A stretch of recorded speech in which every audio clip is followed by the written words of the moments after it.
One night in Baghdad, the king heard somebody walking on the roof of his palace. He shouted, "Who is there? And what are you doing there?" The man was not a thief. Without any fear he said, "Don't shout, that may disturb other people's sleep.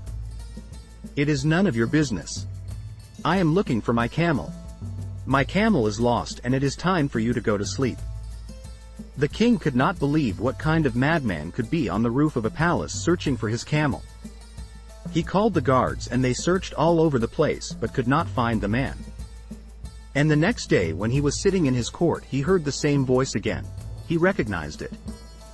The king immediately said, "Bring that man in," because he was arguing with the guard in front of the gate that he wanted to stay in the inn. And the guard said, "You will be getting into problems unnecessarily. This is the palace of the king, this is not an inn." The man said, "I know it is an inn and you are just a guard. Don't bother me, just let me go in. I want to discuss the matter with the king himself. If I can convince him that this is an inn, then I will stay. If he can convince me it is not an inn, then of course I will leave. But I won't listen to you, you are just a guard." And just at that moment the message came from inside, "Don't stop that man. We are in search of him, bring him in." The Sufi mystic was called in and the king said, "You seem to be a very strange fellow. I recognize your voice. You were the man on the roof searching for your camel and now you are calling my place, my home, an inn." The man laughed and said, "You seem to be a man of some understanding. It is possible to talk with you. Yes, it was me who was looking for the camel on the roof of the palace. Don't think that I'm insane. If you can look for blissfulness sitting on a golden throne, if you can look for God while continuously conquering and butchering and burning living human beings, what is wrong in searching for a camel on the roof of the palace? You tell me.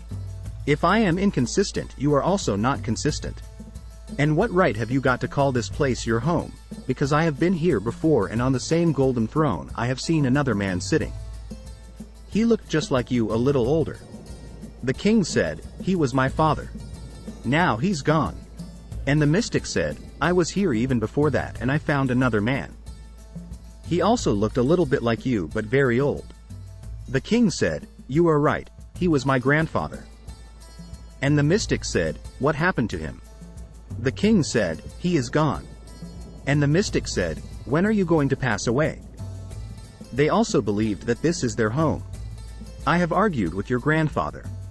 Now the poor fellow is in the grave. I have argued with your father. That poor fellow is also in the grave. Now I am arguing with you and someday I will come back again and I will be arguing with your son and you will be in a grave.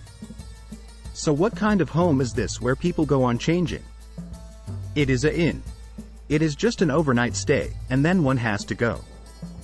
The king was shocked but was silent. The whole court was silent. The man was right. And the mystic finally said, "If you really want to know where your home is, go to the graveyard where finally you will have to settle, where your grandfather is, where your father is. That is the real place that you can call your home, but not this palace. Here I am going to stay as if it is an inn." The king was certainly not an ordinary man. He stood up and told the mystic, "Forgive me, I was wrong. You are right. You can stay as long as you want. I am going in search of my real home. This is not my real home.